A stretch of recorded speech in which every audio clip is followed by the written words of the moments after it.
News देख रहे हैं आप। मैं हूं आपके साथ अंजलि सिंह। बुलेटिन की शुरुआत करते हैं इस खबर के साथ। गैरसैंण में बजट सत्र न कराए जाने को लेकर पूर्व मुख्यमंत्री हरीश रावत ने बीजेपी सरकार को आड़े हाथों लिया है। उन्होंने कहा है कि सरकार की मंशा बजट सत्र को लेकर स्पष्ट नहीं है और इसके खिलाफ पार्टी के शीर्ष नेताओं से वार्ता कर निंदा प्रस्ताव और विशेषाधिकार हनन का प्रस्ताव सदन में पेश करने के लिए कहेंगे। उन्होंने कहा कि गैरसैंण में सत्र को लेकर किसी भी प्रकार की बहानेबाजी नहीं चलेगी।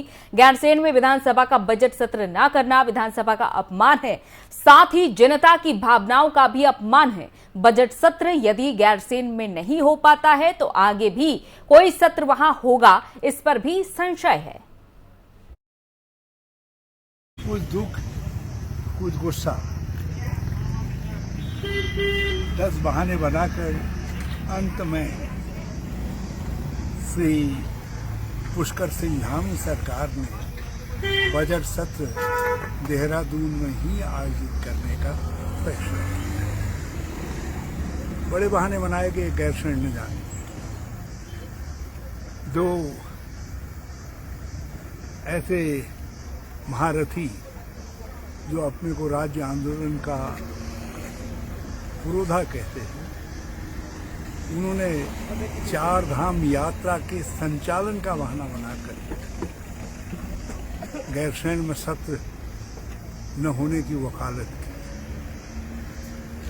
हम तभी समझ गए थे इरादा नेक नहीं, लेकिन श्री पुष्कर सिंह धामी और उनके संसदीय कार्य मंत्री ये भूल गए कि उत्तराखंड की विधानसभा ने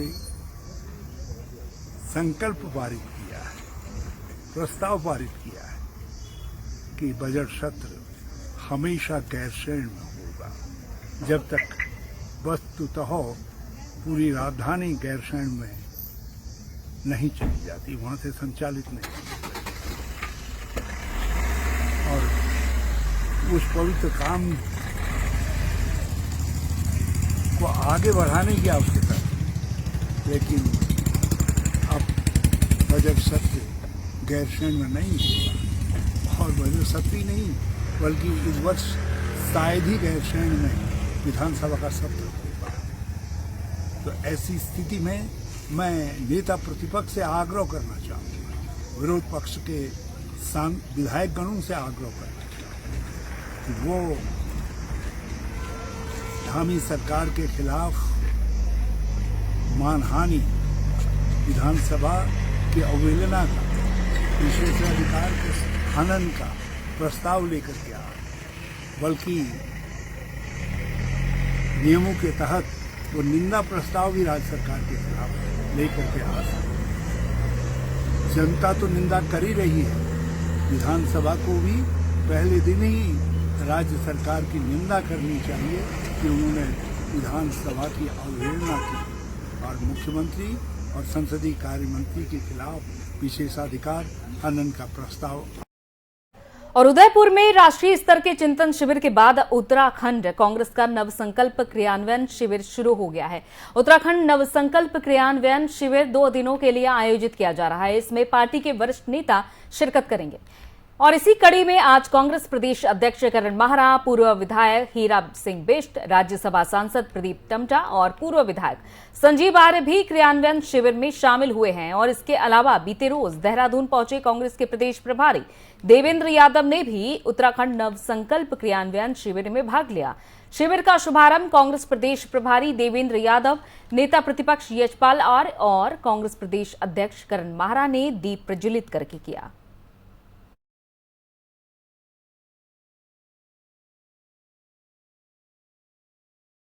केंद्र सरकार के 8 साल पूरे होने पर पूरे देश के साथ साथ प्रदेश भर में भी सुशासन पखवाड़ा मनाया जा रहा है, जिसको लेकर बीजेपी प्रदेश अध्यक्ष मदन कौशिक ने जानकारी दी है। मदन कौशिक ने बताया कि बीते रोज प्रधानमंत्री नरेंद्र मोदी के संबोधन के बाद आज सभी राज्यों की राजधानी में पत्रकार वार्ता के माध्यम से केंद्र सरकार के सफल काम को जनता तक पहुंचाया जा रहा है। जिसके लिए अलग अलग दिन तय किए गए हैं। उन्होंने ये भी कहा है कि मोदी सरकार के इन 8 सालों के कार्यकाल में देश ने विकास के नए आयाम छुए हैं। उन्होंने ये भी कहा कि गरीब कल्याण के लिए मोदी सरकार समर्पित रही है, चाहे वो प्रधानमंत्री आवास योजना के तहत गरीबों को मकान देना हो, हजारों करोड़ गरीबों के जनधन के माध्यम से खाते खुलवाना हो, या फिर किसान सम्मान निधि के माध्यम से कृषकों का सम्मान हो। मदन कौशिक ने कहा कि इसको लेकर कल मुख्यमंत्री पुष्कर सिंह धामी भी हल्द्वानी में सरकार के कामकाज और केंद्र सरकार की उपलब्धियों को जनता के सामने बताएंगे। साथ ही जिलाध्यक्ष भी अपने अपने जिलों में केंद्र सरकार के कामकाज को जनता तक पहुंचाने का काम करेंगे। हम लोग केवल संयुक्त राष्ट्र संघ और अंतर्राष्ट्रीय समुदाय पर शिकायत दर्ज कराने तक सीमित रहते थे। आज पाकिस्तान पूरी दुनिया के सामने आतंकवाद की फैक्ट्री, आतंकवाद का जनक, इस प्रकार से पूरी दुनिया के अंदर आज पाकिस्तान पूरी दुनिया के सामने अपने आप को इस प्रकार से रोक नहीं पाया है। सर्जिकल स्ट्राइक होने के बाद जिस प्रकार से पूरी दुनिया भारत के साथ खड़ी हुई और पाकिस्तान अलग थलग इकट्ठा एक अलग हो गया, अलग थलग पड़ गया, ये भी नरेंद्र मोदी जी की विदेश नीति और इस 8 साल की सफल विदेश नीति का परिणाम है। ये अलग बात है कि सर्जिकल स्ट्राइक के बाद कांग्रेस, समाजवादी पार्टी, ममता, केजरीवाल, इन्होंने अपने देश के जो सेना थी उस पर केवल सवाल ही नहीं उठाए, अभी तो।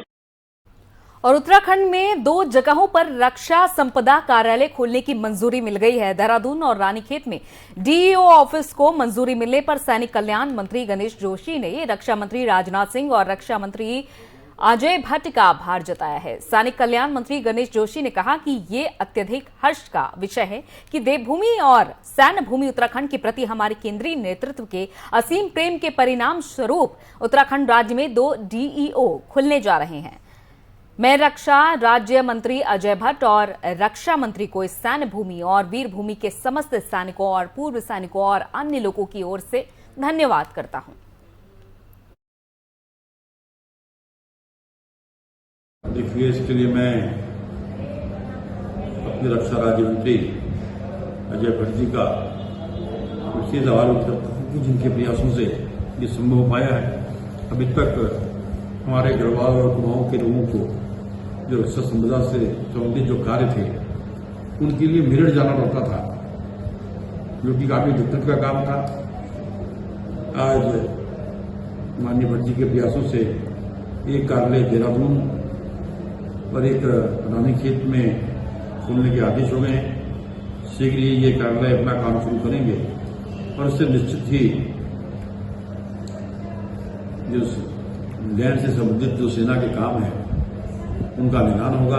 साथ ही मैं भट्ट जी से विरोध करता हूं क्योंकि पूर्व में हम गोरखा स्कूल की लीज का मामला मैंने आपके माध्यम से भी और रघुनाथ सिंह जी के माध्यम से भी उठाया था, जो कि डीओ मेरठ के स्तर में लंबित था। इस कार्यालय के खुलने से इसका भी शीघ्र निदान होगा, ऐसी उम्मीद है। उत्तराखंड वन विभाग में बीते दिनों चर्चाओं में आए निलंबित आईएएस अफसर अधिकारी किशन चंद्र की मुश्किल और भी ज्यादा बढ़ सकती है।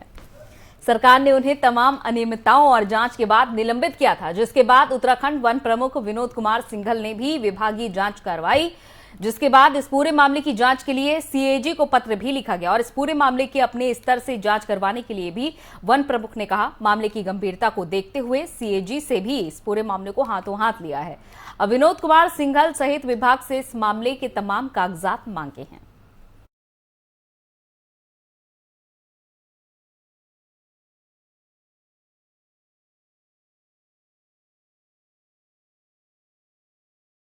और उत्तराखंड सरकार ने राज्य के सरकारी कर्मचारी, पेंशनर्स, निकाय, निगम, अशासकीय स्कूल और कॉलेजों में कार्यरत सभी नियमित कर्मचारियों का महंगाई भत्ता 3% बढ़ा दिया है। इससे कर्मचारियों के प्रतिमाह के वेतन में 1,000 से लेकर 6,000 रुपए तक का इजाफा होगा। मंगलवार को सचिव वित्त सौजन्य ने ये आदेश दिए हैं कि चंपावत उपचुनाव की आचार संहिता के चलते सरकार ने इसका जियो नहीं किया था। जैसे ही मतदान खत्म हुआ तो वित्त विभाग ने इसके आदेश कर दिए हैं। महंगाई भत्ते में 3% का इजाफा करने के निर्णय का लाभ राज्य के 4 लाख से ज्यादा कर्मचारी और पेंशनर्स को मिलेगा। महंगाई भत्ते में इजाफे से कर्मचारियों के वेतन में 1000 से लेकर 6000 रुपए तक का महीने का इजाफा होगा। महंगाई भत्ते में 3% बढ़ोतरी के साथ ही अब कर्मचारियों का कुल महंगाई भत्ता बढ़कर मूल वेतन का 34% पहुंच गया है। विदित है कि केंद्र सरकार ने काफी पहले कर्मचारियों का महंगाई भत्ता 3% बढ़ाने का निर्णय किया था। तब से ही राज्य के कर्मचारी और पेंशनर्स महंगाई भत्ता बढ़ाने का इंतजार कर रहे थे।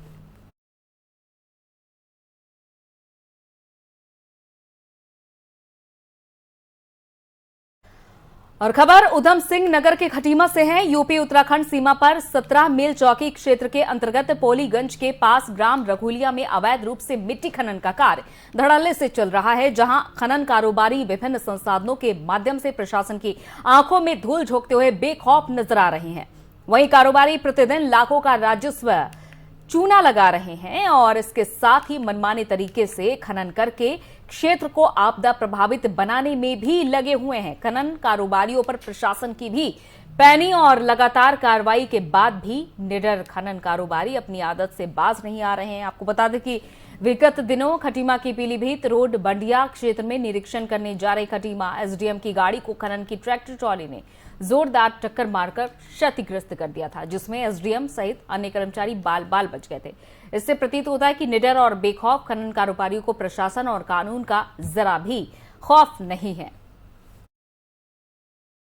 अभी मेरे को संज्ञान में आया मामला, मैं पटवारी को तुरंत वहाँ भेज रहा हूँ और एसएचओ को भी भेजूंगा कि अगर यहाँ पर अवैध मिट्टी का खनन हो रहा है तुरंत इसमें कार्रवाई की जाएगी, क्योंकि वो कब्जे में लिए जाएंगे जो भी जेसीबी या उनकी जो भी ट्रैक्टर ट्रॉलियाँ चल रही हैं, और साथ में जुर्माने की कार्रवाई है। सर 4 अवैध है तो वैसे भी अगर मेरे संज्ञान में नहीं तो अवैध है, मैं इसकी जाँच कर रहा हूँ। और 2 फीट तक ये खोद सकते हैं, 4 फीट खोद रहे वो गलत है, उसकी नपाई होगी और जितना अतिरिक्त इनके द्वारा खनन किया जाए। उत्तराखंड के चमोली जिले में स्थित विश्व धरोहर फूलों की घाटी आज पर्यटकों के लिए खोल दी गई है। डीएफओ नंदा बल्लभ शर्मा ने हरी झंडी दिखाकर घाटी के दीदार के लिए पहुंचे पर्यटकों के पहले दल को रवाना किया।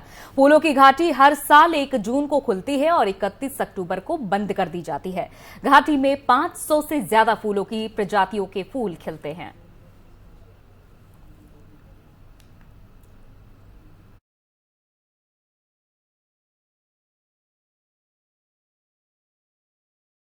और 4 धामों के दर्शन के लिए ऋषिकेश पहुंचे श्रद्धालुओं की भीड़ कम होने का नाम नहीं ले रही है। बुधवार को तड़के 3 बजे से ही पंजीकरण केंद्र के बाहर श्रद्धालु उपस्थित हो गए। 4 धाम के लिए 2100 और बद्रीनाथ धाम के लिए 300 स्लॉट दर्शन के लिए उपलब्ध कराए गए हैं, लेकिन मौके पर करीब 4000 श्रद्धालुओं की भीड़ अपनी बारी का इंतजार करती नजर आई।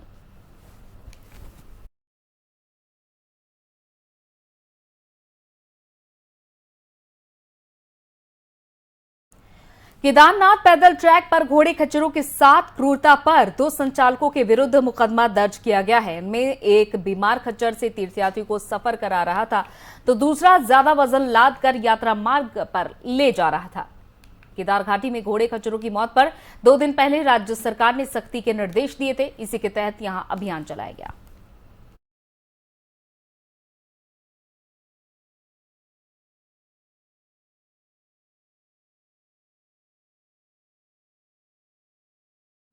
और पर्यटन सीजन में अल्मोड़ा जनपद पर्यटक की आमद से गुलजार है। शैलानी पहाड़ के प्राकृतिक छटा के बीच मंदिरों में जाकर अर्चना करने में लगे हुए हैं। अल्मोड़ा में स्थित प्रसिद्ध न्याय के देवता गोलजू के मंदिर में श्रद्धालुओं का तांता लगा हुआ है। गोलजू यानी शिव का अंश स्वरूप अवतार में यहाँ पूजा जाता है। मंदिर के हजारों अद्भुत घंटियों का संग्रह है। यहाँ जिन लोगों की मनोकामना पूरी हो जाती है वो यहाँ घंटी चढ़ाते हैं, जिसके चलते मंदिर परिसर में चारों तरफ लाखों की संख्या में आवेदन पत्र और घंटियां नजर आती हैं।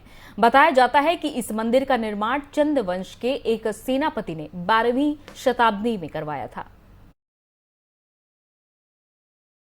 बेसिकली हमने इनके बारे में सुना है, गोलू देवता के बारे में, कि यहाँ पे आप जो भी मांगते हैं वो पूरा होता है। और हम ये भी चाहते थे कि जो लोग हमारे गेस्ट आए हैं इजराइल से, हम उनको भी यहाँ की लोकल चीज़ों के बारे में बताएं और उनको दिखाएं कि कितनी श्रद्धा है इंडियंस में हमारे देवताओं के प्रति, और कैसे कितना कुछ यूनिक है। मतलब ये बहुत यूनिक है उनके लिए भी और हमारे लिए भी। तो इसके लिए हम लोग यहाँ पे आए हैं।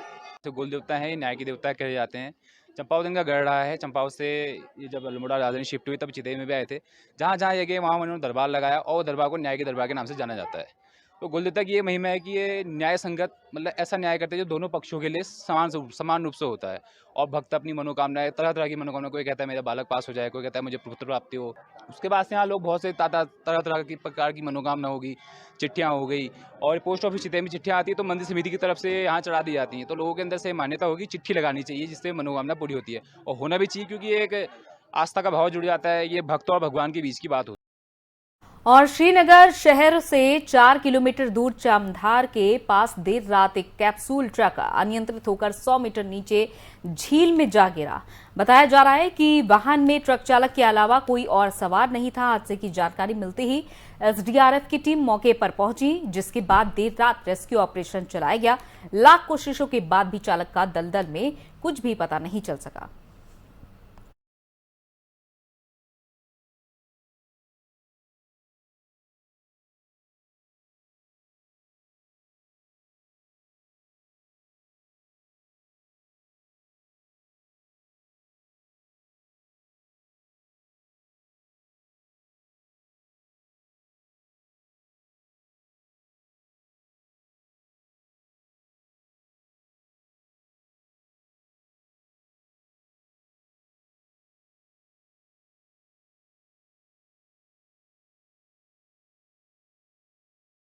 चलिए, इसी के साथ इस बुलेटिन में इतना ही। इजाजत दीजिए। नमस्कार।